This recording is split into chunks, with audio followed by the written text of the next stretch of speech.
आज मैं संस्कृत पद्यभूषण में सूक्त सुधा पाठ पढ़ाऊंगा। विद्यार्थी ध्यान से पढ़ें। सूक्ति का तात्पर्य है सुधन उक्ति अर्थात सुंदर कथन। इसमें दीर्घ संधि है। अच्छी उक्ति माने कही गई बात।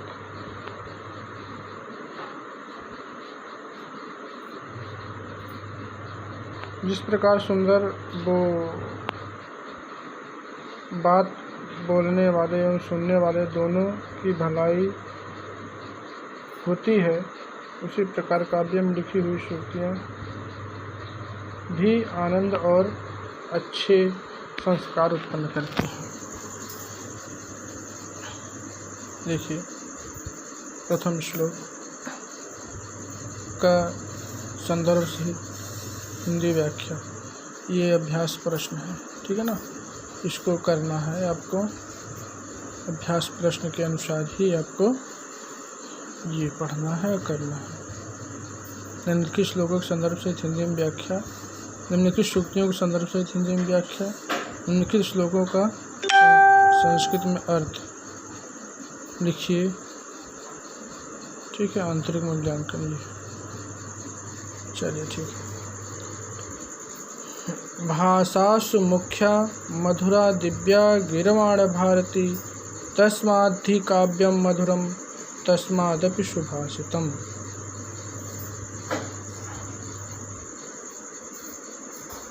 गीर्वाण भारती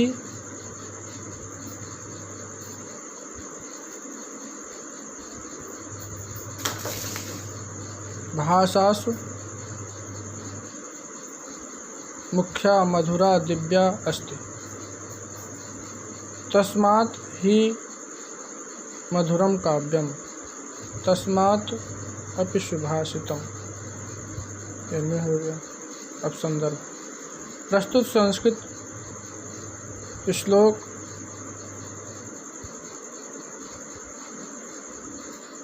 हमारी प्राचीन भाषा संस्कृत में लिखित हमारी पाठ्यपुस्तक संस्कृत पद्यभूषण के सूक्त सुधा नामक पाठ से अवतरित है। प्रसंग।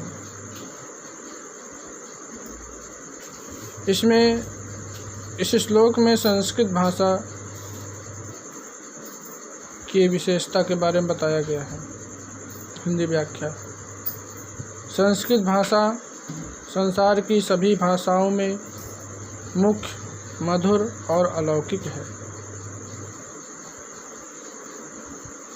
उस संस्कृत भाषा से भी मधुर संस्कृत में लिखे गए सुंदर सुंदर रामायण महाभारत जैसे महाकाव्य, उससे भी अधिक सुंदर उस काव्य में लिखे गए सुंदर छोटे छोटे उक्तियाँ हैं, कथन हैं। अब व्याख्या हो गई। अब संस्कृत अर्थ आएगा 5 नंबर का। तो संस्कृत अर्थ में जो है, ये मैं आपको बताऊं। संस्कृत अर्थ तो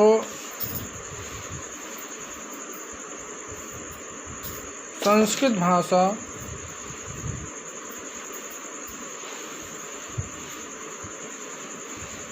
सर्वेषु भाषा प्रमुखा मधुरा अलौकिका च अस्ति तस्मात् निश्चयेन काव्यम मधुरम अस्ति तस्मात् अपि सूक्त्याः अत्यंत मधुराः सन्ति।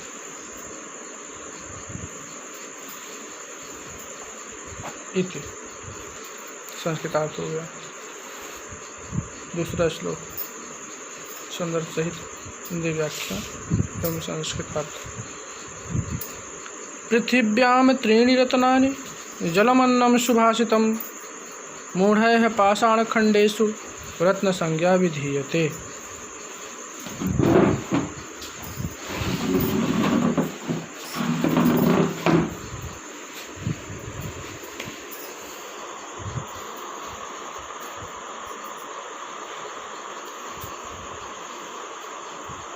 पृथिव्यां त्रीणि रत्नानि सन्ति जलम अन्नम सुभाषितम।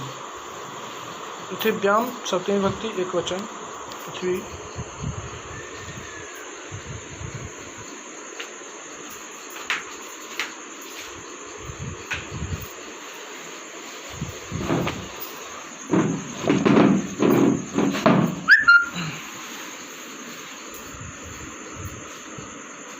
पृथिव्यां त्रीणि रत्नानि जलमन्नं सुभाषितम्। पृथिव्यां धरायां त्रीणि रत्नानि सन्ति जलम अन्नम सुभाषितम्। पृथ्वी पर संदर्भ वही रहेगा, है संदर्भ प्रस्तुत श्लोक हमारी पाठ्य पुस्तक संस्कृत पद्यभूषण के सूक्त सुधा नामक पाठ से अवतरित है। प्रसंग विद्वानों द्वारा धरा पर प्रसंग है। विद्वानों द्वारा पृथ्वी पर धरा पर तीन रत्न बताए गए हैं और मूर्ख लोग के भी रत्न बताए गए हैं। मूर्ख लोग क्योंकि द्वारा कथित रत्न भी बताए गए हैं।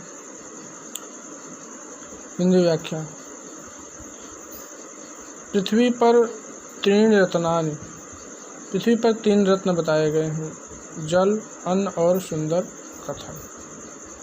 जल, अन्न, जल जिससे प्यास बुझती है, अन्न जिससे शरीर जीवित रहता है। यदि अन्न नहीं है तो शरीर का विकास नहीं होगा। बहुत धन माया आपके पास है, अगर अन्न नहीं है, भोजन नहीं है तो सारे धन माया बेकार है।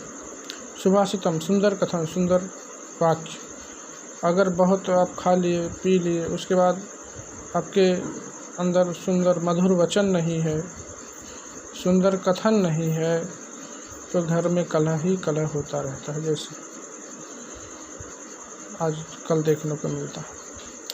मूढ़ है परंतु मूर्खों के द्वारा, तृतीय विभक्ति बहुवचन, पाषाण खंडेषु, पत्थर के टुकड़ों में रत्न संज्ञा विधीयते, रत्नों के नाम दिए जाते हैं। स्वर्ण इत्यादि आभूषण इत्यादि को ही मूर्ख लोग रत्न मानते हैं और उसी को बटोरने में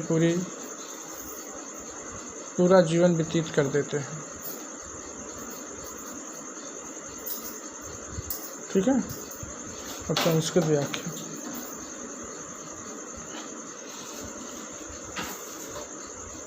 धरायाम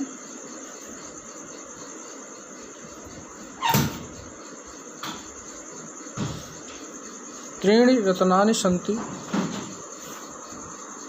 तोयम,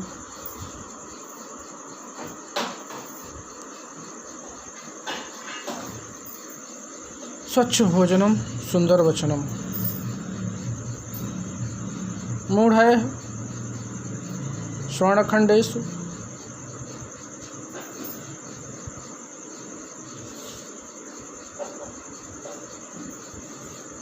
पाषाणखंडेषु, रत्न नाम विधीयते।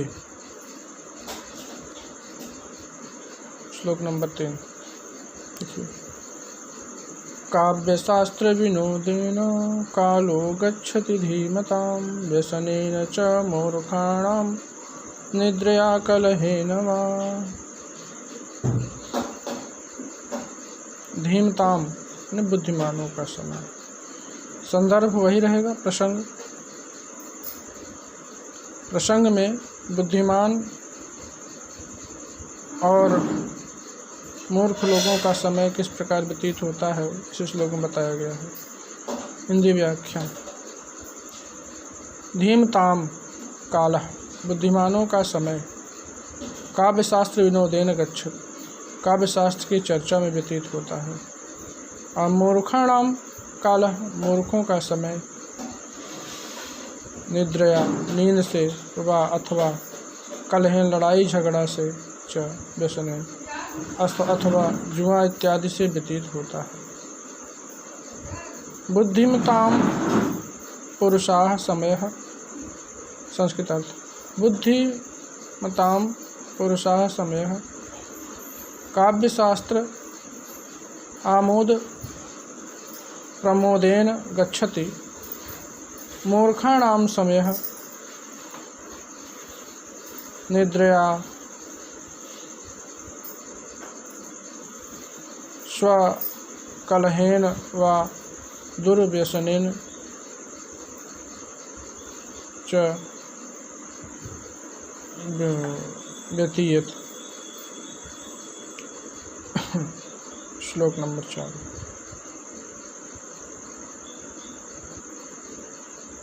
श्लोकस्तु श्लोकतां याति यत्र तिष्ठन्ति साधवः, लकारो लुप्यते यत्र तत्र तिष्ठन्ति असाधवः।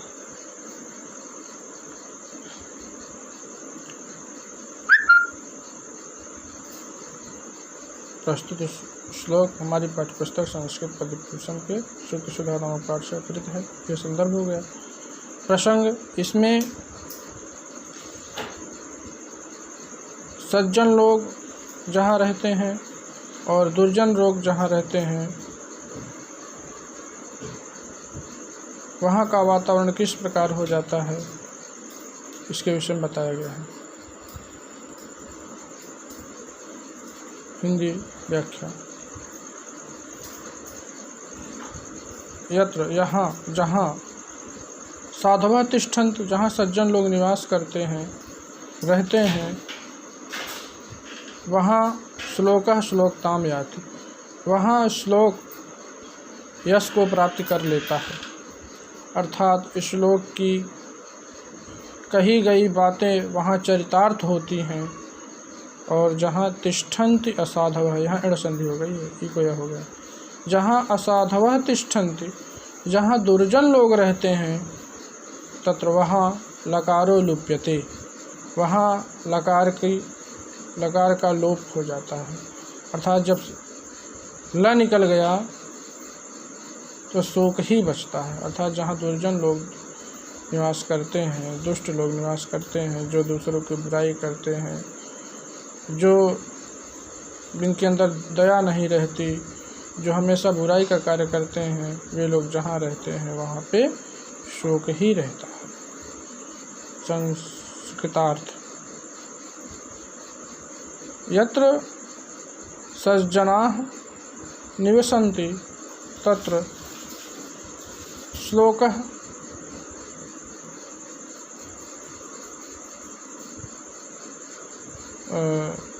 तत्र श्लोके सूक्तिः चरितार्थः सन्ति, यत्र दुर्जनाः तिष्ठन्ति तत्र शोकाः तिष्ठति। ज़्यादा बड़ा वीडियो हो जाता है तो फिर दिक्कत होती है सेंड करने में, इसलिए थोड़ा ही अब आगे कल बढ़ाएंगे।